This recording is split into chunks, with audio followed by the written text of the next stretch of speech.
من يهده الله فلا مضل له ومن يضلله فلا هادي له أشهد أن لا إله إلا الله وحده لا شريك له شهادة تنجي قائليها من أهوال يوم القيامة وأشهد أن محمدا عبده ورسوله لا نبي بعده اللهم صل وسلم على حبيبنا وشفيعنا ومولانا محمد وعلى آله وصحبه أجمعين أما بعد فيا عباد الله أول كل شيء لا أنسى أن أوصيكم وإياي بتقوى الله وطاعته لعلكم تفلحون واعلموا أن الله صلى على نبيه قديما وقال تعالى ولم يزل قائلا عليما إن الله وملائكته يصلون على النبي يا أيها الذين آمنوا صلوا عليه وسلموا تسليما. Hadirin ma'asyiral muslimin, jamaah Jum'ah yang dirahmati Allah.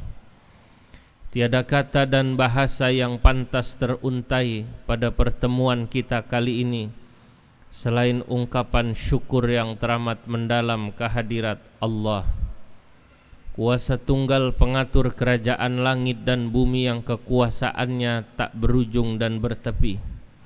Dialah Allah, Zat yang maha kuasa lagi perkasa, yang dengan kekuasaannya telah meninggikan langit beserta gugusan bintang tanpa tiang dan telah menghamparkan bumi beserta jajaran gunung menjulang tinggi tanpa konstruksi. Ia sing-singkan mentari di ufuk timur, menyinari persada bumi tercinta dengan sinar ultravioletnya. Ia pergilirkan datangnya siang dan malam secara teratur dan sistematis, sehingga belum pernah terjadi malam mendahului siang dan sebaliknya siang mendahului malam. Dialah Allah, Zat yang Maha Rahman, Maha Rahim, Maha Pengasih tak pilih kasih, Maha Penyayang yang kasih sayangnya tak terbilang. Begitu besar nikmat dan karunia yang dilimpahkan pada manusia, sehingga jikalau kita mencoba mengkalkulasi nikmat-nikmat tersebut, sekalipun menggunakan alat yang paling canggih, percayalah runtunan nikmat Allah tidak akan pernah bisa kita hitung. Salawat bertaburkan salam semoga tercurah keharibaan junjungan kita Nabi besar Muhammad sallallahu alaihi wasallam, Rasul penabur kedamaian yang kedatangannya akan membawa rahmat bagi seluruh alam. Mari kita berdoa semoga kita yang berkumpul bersama di tempat yang mulia ini akan termaktub dan tertulis dengan tinta emas dalam deretan golongan umat beliau yang akan mendapatkan syafaatnya kelak di yaumil qiyamah. Amin ya rabbal alamin. Hadirin hamba Allah kekasih Rasul yang dimuliakan, pada satu kesempatan ada orang bertanya kenapa akhir-akhir ini banyak munculnya fenomena indoktrinasi pada generasi muda, sehingga mereka dengan mudah masuk dalam faham-faham sesat atau jalan berfikir yang keliru.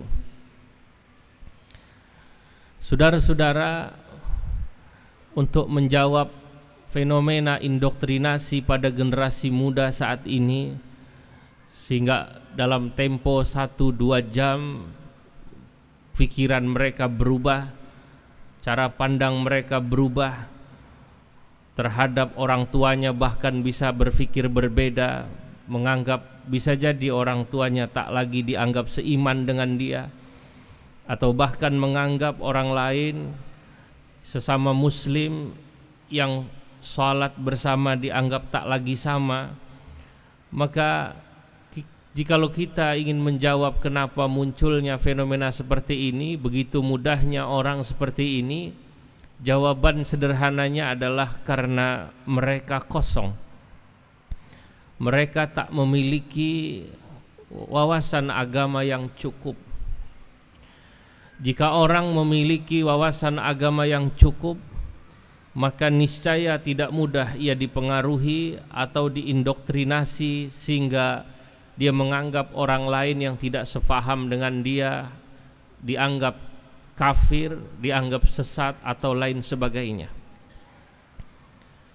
Jika jawabannya karena mereka kosong, tak memiliki wawasan agama yang cukup, kenapa mereka kosong?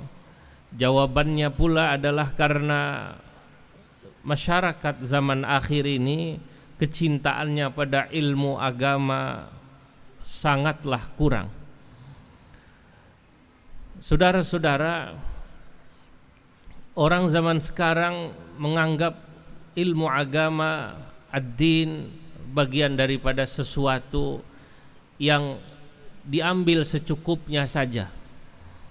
Tengoklah anak-anak kita, terutama yang di Jakarta, jika mereka sudah berusia 12 tahun atau selesai pendidikan dasar, lalu kita orang tuanya mengatakan, mengajilah nak, mereka akan berkata, saya sudah besar bu, saya sudah besar ayah, sudah tamat SD, sekarang saya sudah masuk SMP, rasanya malu mengaji lagi.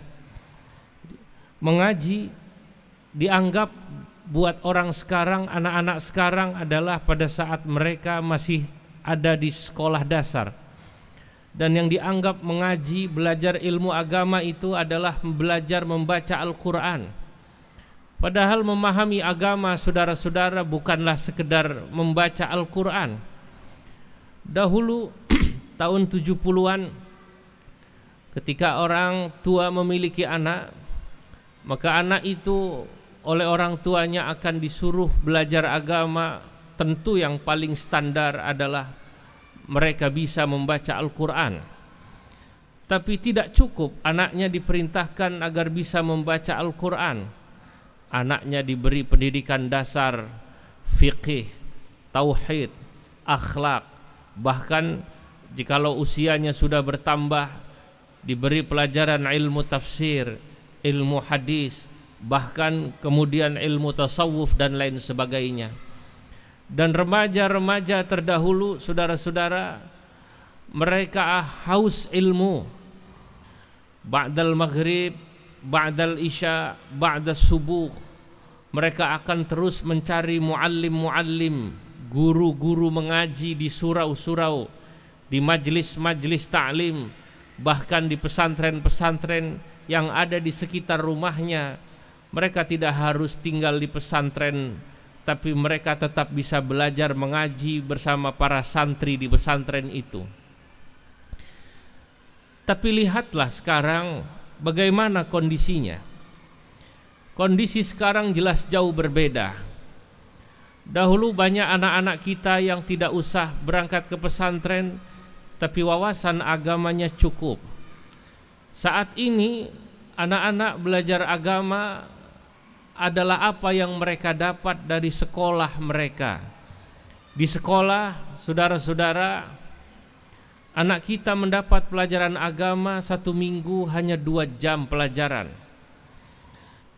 Ditambah dengan ekstrakurikuler, yang itu pun tidak begitu signifikan jelasnya merubah perilaku anak-anak kita.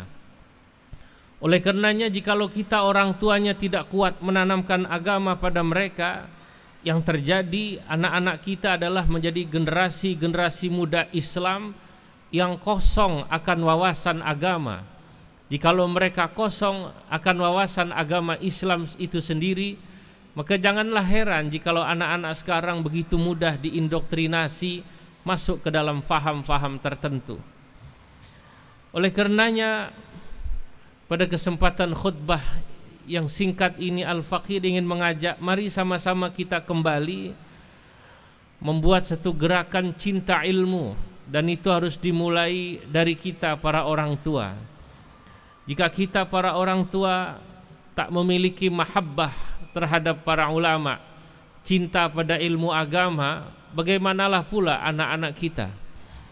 Padahal jika kita tadi dengar Masjid Raya Islamic Center ini, saudara-saudara, mengadakan majlis-majlis ilmu yang luar biasa. Apakah itu Ahad duha, malam Sabtu, dan hari-hari lain. Sebenarnya jikalau kita ingin anak-anak kita memiliki wawasan agama yang cukup, ajaklah mereka ke majlis-majlis seperti itu, baik yang ada di Masjid Raya Islamic Center ini atau di sekitarnya. Saudara-saudara, dahulu orang mencari ilmu agama karena cintanya. Mereka bukan saja berjalan 1-2 kilo. Pada zaman tabi'in, tabi'in, bagaimana cintanya mereka pada ilmu, bahkan mereka berjalan ribuan kilometer untuk mendapatkan ilmu. Al-Fakhir pernah mendapatkan satu cerita bagaimana sahabat Abdullah Ibnul Mubarak, atau seorang tabi'in Abdullah bin Mubarak, ia pernah berjalan dari Syam di Syria menuju Yaman dari utara ke selatan hanya untuk mendengar satu hadis. Kenapa begitu? Karena dia mendengar di Yaman ada orang yang meriwayatkan satu hadis dari Rasulullah sallallahu alaihi wasallam. Maka dia, saudara-saudara, sengaja dari Syria di utara hampir 2000 km menuju Yaman untuk menemui ulama itu, mendengar langsung satu hadis. 2000 km untuk satu hadis, pulang pergi 4000 km. Duhai, kalau bukan karena kecintaan pada ilmu, maka tidak akan terjadi orang seperti ini berjalan. Tapi lihatlah saat ini, di tempat kita sesungguhnya masih banyak para ulama, masih banyak para asatidzah, masih banyak para kiai yang mereka membuka halaqah-halaqah, majlis-majlis ilmu, tapi masyarakat tak kunjung mencintainya. Dahulu, saudara-saudara, jikalau ada satu masjid ingin membuka satu halaqah ilmu, mereka biasanya pengurusnya datang kepada ulama yang dianggap senior di tempat itu. Mereka akan bertanya, Pak Kiai, siapakah gerangan kira-kira yang layak mengajar di masjid ini? Maka ulama dulu akan memberi referensi, sebaiknya Kiai Fulan, sebaiknya Ustadz Fulan. Kenapa begitu? Karena orang dahulu begitu cinta dengan ulama. Mereka begitu menghargai dengan ulama, dan mereka minta dibimbing bahkan untuk urusan siapa kira-kira yang mengajar di masjid ini. Atau dahulu jika orang memiliki anak, lalu anaknya selesai pendidikan dasar, sudah belajar Al-Quran, atau mungkin sudah selesai belajar di madrasah diniyah, lalu ia ingin anaknya melanjutkan pendidikan agamanya, saudara-saudara, maka dahulu orang-orang akan datang kepada ulama. Mereka akan bertanya pada ulama, Pak Kiai, kira-kira kemanakah gerangan anak saya jikalau ingin saya pesantrenkan mendapatkan ilmu? Mereka pun akan bertanya pada ulamanya, di mana anaknya sebaiknya belajar agama. Kenapa demikian, saudara-saudara? Karena orang dahulu tahu persis ulama itu adalah bagian daripada sanad. Agama ini, jika kita tidak memperhatikan sanad, mata rantai mendapatkannya, maka orang akan bisa berbicara semaunya. Itulah yang diucapkan oleh sahabat Abdullah ibn al-Mubarak, al-isnadu minad din, walaula al-isnad laqala man sya'a ma sya'a. Al-isnadu minad din, memperhatikan mata rantai mendapatkan ilmu agama, itu adalah bagian daripada kesempurnaan agama seseorang. Sanad itu bagian daripada kesempurnaan agama. Dari mana Anda belajar ini?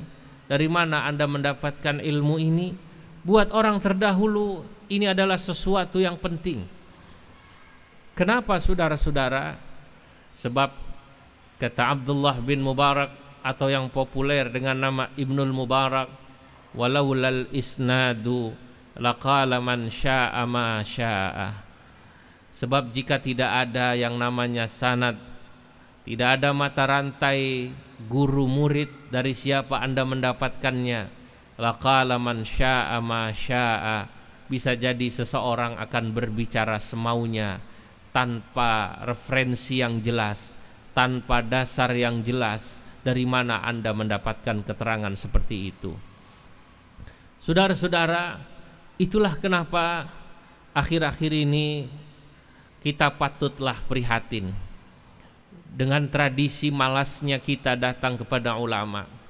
Banyak anak-anak muda yang mencukupkan belajar agama hanya dengan membuka internet, membeli buku, di mana dia melihat buku agama dijual, dia beli.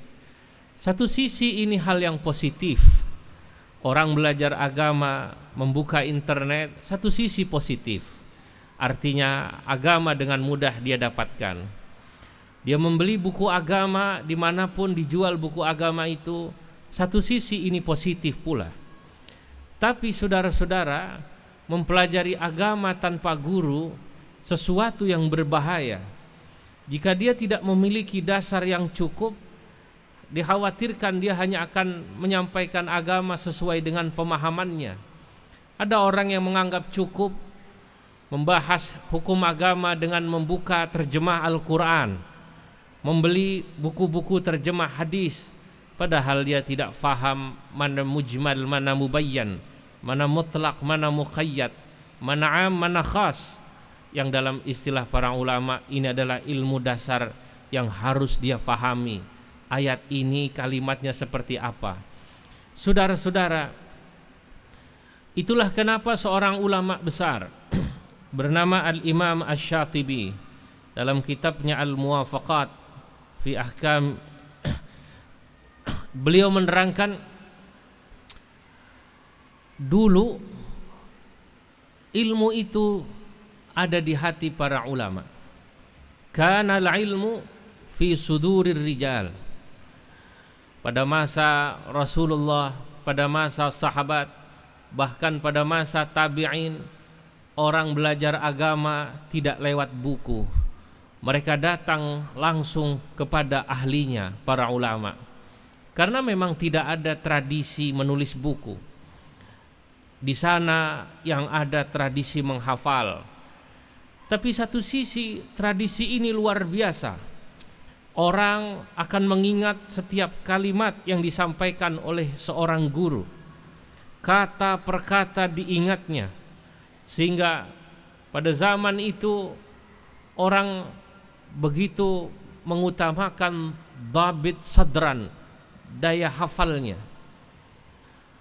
Al-Imam Al-Bukhari, Imam Muslim adalah orang-orang yang hidup pada zaman di mana mereka mengutamakan betul daya hafal, mengingat nama orang, mengingat ucapan-ucapan orang, dan bertemu dengan satu ulama adalah satu keharusan, sebab mereka tidak bisa membeli buku dimanapun, mereka tidak bisa mendownload satu tulisan di internet, dia harus bertemu langsung, bermuajahah, bermusyafahah, bertemu dengan ulama langsung.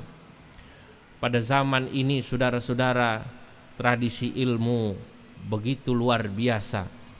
Orang tidak bisa seenaknya menjelaskan, menerangkan agama tanpa keterangan yang jelas dari gurunya. Tapi kemudian kata Imam Asy-Syatibi dalam Al-Muwafaqat, "Tsumman taqala ilal kutub." Tradisi itu berubah ketika kertas dicetak. Ketika teknologi sudah mulai canggih, sekarang ilmu berpindah ke tradisi tulis. Orang bisa belajar agama, saudara-saudara, membaca buku dimanapun. Tapi awas, kata Imam Asy-Syatibi, wa mafatihuha bi aidir rijal. Walaupun Anda boleh membaca buku dimanapun, Anda boleh membeli buku dimanapun, belajar agama lewat internet, tapi Anda tidak boleh lupakan, kata Imam Asy-Syatibi, wa mafatihuha bi aidir rijal. Kunci memahami agama tetap ada di tangan para ulama. Bi aidir rijal, tanpa bertanya pada ulama kalian akan sesat. Itulah kenapa dahulu saudara-saudara, ketika sahabat bersemangat datang panggilan jihad, hampir semua sahabat yang laki-laki pergi memanggul senjata. Madinah kosong, yang menghadiri majlis ilmu sedikit bersama Rasulullah. Allah Subhanahu wa taala mengingatkan para sahabat, wa ma kanal mu'minuna liyanfiru kaffah falaula nafara min kulli firqatin minhum ta'ifatul liyatafaqahu fid din wal yunziru qaumahum idza raja'u ilaihim la'allahum yahdharun. Hendaknya, kata Allah, jangan semua orang mukminun berangkat berjihad meninggalkan kota Madinah sehingga Madinah sepi. Falaula min kulli firqatin minhum ta'ifatul liyatafaqahu fid din. Hendaknya ada dari sebagian mereka para pecinta ilmu yang tetap tinggal di Madinah bersama Rasulullah sallallahu alaihi wasallam. Mereka mengkaji ilmu agama sehingga apa? Sehingga ada orang-orang yang sebagian bisa mengingatkan saudaranya yang tidak mendengar agar mereka menerima satu peringatan dari saudaranya. Imam Asy-Syatibi mengatakan hifdzuddin, menjaga agama itu ada dua cara. Ada menjaga agama min haitsul wujud wa min haitsul adam. Berjihad boleh jadi dia menjaga agama agar agama tidak hilang karena diserang musuh. Tapi belajar agama di majlis ilmu adalah bagian daripada hifdzuddin, salah satu daripada maqasidus syariah. Sebab kalau tidak ada orang alim yang mengajarkan ilmu, maka juga tidak akan terlihat agama ini. Dan kalau agama juga tidak wujud, dia juga akan bisa hilang. Oleh karenanya saudara-saudara, kita harus kembali membuat gerakan cinta ilmu. Menteri Agama Republik Indonesia membuat satu gerakan yang cukup bagus. Ada yang disebut gerakan gemar mengaji, gerakan maghrib mengaji Al-Quran. Rupanya Menteri Agama sudah melihat saat ini masyarakat sudah mulai beralih kecintaannya, yang dahulu pada Al-Quran, sekarang pada televisi dan alat-alat komunikasi mereka yang canggih. Dahulu ba'dal maghrib, saudara-saudara, kita semua orang tua kita membaca Al-Quran, mengkaji ilmu-ilmu agama di surau, di majlis-majlis ilmu. Saat ini karena kemewahan dunia, masyarakat begitu asik dengan televisinya, dengan handphonenya, dengan internetnya, dan dengan kemewahan-kemewahan yang lain, sehingga mereka semakin jauh dari agama. Jika kita melihat ungkapan Imam Asy-Syatibi, bahaya yang terjadi. Boleh jadi umat Islam jumlahnya banyak dari sisi kuantitas, tapi kualitas umat Islam sangatlah kosong. Bukan tidak mungkin hifdzuddin ini sangat penting saat ini, salah satunya dalam bentuk mengajarkan ilmu agama kepada mereka semua. Aqulu qauli hadza wa astaghfirullahal azim li wa lakum wa lisairil muslimina wal muslimat fastaghfiruh innahu huwal ghafurur rahim. Alhamdulillah, alhamdulillahil man'uti bi sifatit tanzih wal kamal, wa ashhadu an la ilaha illallah wa anna muhammadar rasulullah saniyul khisal. Allahumma salli wa sallim ala sayyidina Muhammadin wa ala alihi wa sahbihi wat tabi'in. Ibadallah, ittaqullaha fa innakum alaihi tu'radun. واعلموا أن الله صلى على نبيه في كتابه المكنون وأمركم بذلك فأكثروا من الصلاة عليه تكونوا من الفائزين. اللهم صل وسلم وارض عن الأربعة الخلفاء وبقية العشرة الكرام وآل بيت نبيك المصطفى، وعن الأنصار والمهاجرين والتابعين لهم بإحسان إلى يوم الدين. اللهم اغفر للمسلمين والمسلمات والمؤمنين والمؤمنات الأحياء منهم والأموات، إنك سميع قريب مجيب الدعوات رب العالمين. ونسألك اللهم دوام العناية والتأييد لحضرة مولانا سلطان المسلمين المؤيد بالنصر والتمكين. اللهم انصره وانصر عساكره، وامحق بسيفه رقاب الطائفة الكافرة، وأيد بسديد رأيه عصابة المؤمنين، واجعل بفضلك هذا البلد إندونيسيا آمنا مطمئنا، وارفع اللهم مقتك وغضبك عنا، ولا تسلط علينا بذنوبنا من لا يخافك ولا يرحمنا يا أرحم الراحمين. اللهم إياك نسأل فلا تخيبنا، وإليك نلجأ فلا تطردنا، وعليك نتوكل فاجعلنا لديك من المقربين. إلهي هذا حالنا لا يخفى عليك، فعاملنا بالإحسان ذي الفضل منك وإليك، واختم لنا بخاتمة السعادة أجمعين. عباد الله، إن الله يأمر بالعدل والإحسان وإيتاء ذي القربى وينهى عن الفحشاء والمنكر والبغي يعظكم لعلكم تذكرون، ولذكر الله أكبر. أقم الصلاة.